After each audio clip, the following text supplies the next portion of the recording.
What's up guys, and welcome back to the channel for this week's breakdown of Obi-Wan Kenobi. So first off, and I think the most important aspect of this episode, is the progression of Obi-Wan Kenobi in terms of his power and his connection with the Force. So far through this series, obviously Obi-Wan Kenobi has been a mere shell of who he used to be. And that makes sense. After 10 years of isolation in which he pretty much didn't use the Force at all, the only thing we've really seen him doing in that time is trying to connect with Qui-Gon. So we know that he didn't close himself off from the Force completely like Luke Skywalker did, but Obi-Wan is completely out of practice, and that's become very obvious, and that's always been the case. We've always known that Obi-Wan didn't do a whole lot of Jedi type stuff on Tatooine. So Obi-Wan immediately coming out in this series and being like this uber powerful Jedi master was never really in the cards. That was never gonna be a thing. He was always going to be a weathered, older version of himself. I mean, look at Obi-Wan and Yoda in A New Hope, or Empire Strikes Back, that's when Yoda debuted. But look at what happened to those characters in their isolation. They're not the same. So obviously, Obi-Wan was never going to be who he was in Revenge of the Sith. And we continue to see that in this episode as Obi-Wan struggles to use the Force really at all in the beginning. We see him trying to pull this object toward himself, and he's barely even able to get it to move. So he's definitely still not very powerful here. But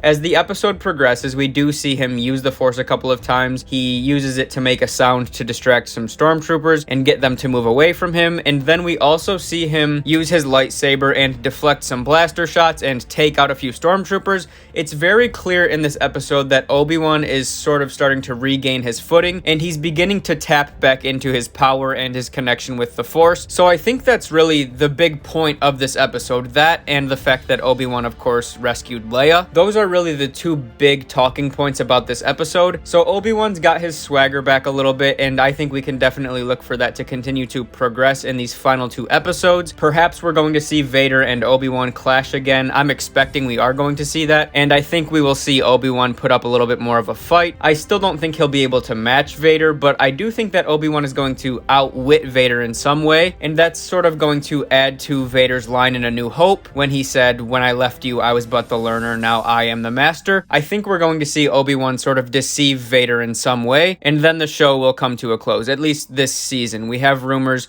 that a season 2 could potentially be happening, or some sort of spin-off story could take place, but that is a totally different topic. So, like I mentioned, the second thing that I want to talk about in this episode is the fact that Obi-Wan rescued Leia. Honestly, I didn't really have any expectations for this episode. I've just kind of been trying to take this series as it comes with each episode, but Obi-Wan, of course, did save Leia. And while he is trying to find her, there's a few cool things that we see. First of all, he enters Fortress Inquisitorius through the water and uses that little breathing mechanism that he used in The Phantom Menace. I thought that was kind of a cool little callback or parallel. And then once he's in the facility and he enters the more secure area, he enters this hallway, which is basically a tomb that appears to be full of a bunch of dead Jedi. And that includes a Padawan that we can see in one of the tombs. So basically what it looks like is this is like a trophy case for the Inquisitors. And in one of the previous episodes, there was also a couple of Jedi Padawan helmets sitting on a shelf. So this is definitely something the Inquisitors pride themselves on. And that makes sense. That's their job. Their primary job is to hunt down surviving Jedi. So they take pride in killing these Jedi. So that was an interesting and sort of scary thing to see. Another thing that I just thought of in this episode is Riva sort of reveals a little bit more about her past. She doesn't make any big revelation. She doesn't tell us anything super groundbreaking, but as she interrogates Leia, she sort of talks about her own past and sort of tries to relate to Leia. She talks about how she had everything taken from her. She talks about how she, like Leia, used to have a little droid. So I'm interested to see where Riva's story is going to go, what her backstory is, and how that backstory ultimately ties into her fate in this series. Because we still don't know. How does Riva know that Darth Vader is Anakin Skywalker? What is Riva's history with the Jedi? In episode 3, we saw her looking at the Jedi symbol, and we saw her get really frustrated, and then we obviously saw her take that piece out of the wall and use it in her interrogation with Leia. So there's definitely some history between Riva and the Jedi, maybe some history specifically between Riva and Anakin Skywalker and or Obi-Wan Kenobi. So I'm really intrigued by what exactly Riva's story is, and I do definitely think that we're at least going to get some insight into that by the time this series ends. But if there are plans to continue exploring her character in the future, then I won't be be surprised if they at least withhold some information from us. But of course, we only have 2 more episodes left, 2 more weeks, so time will tell very, very soon. As this episode concludes, we also have Darth Vader storming into Fortress Inquisitorius, and he raises Riva into the air, begins to force choke her, and there's a good chance that he was actually going to kill her, but then she reveals that she put a tracker in Leia's droid, and so now they will be able to track Obi-Wan and Leia wherever they go. So that's obviously going to be a big part of episode 5 and potentially episode 6. There was also the really cool moment in the beginning of this episode where we saw Obi-Wan really dealing with his wounds from Vader when he burned him in episode 3, and we got this little back and forth between Vader and Obi-Wan, each in their own Bacta tanks. I thought that was pretty cool, and it was pretty cool to see how the injuries that Obi-Wan has are sort of affecting him, and maybe that was also hindering his connection with the Force, both like in a mental and physical way, as he sort of deals with these physical injuries and the trauma of everything that he just experienced with Darth Vader. Going forward for these next 2 episodes, outside of Riva's backstory, and obviously Leia getting back to Alderaan and the dynamic between Obi-Wan and Vader, and how they're going to make that work and still connect properly with A New Hope and Revenge of the Sith, the 2 questions that I think a lot of people have are, where is the Grand Inquisitor,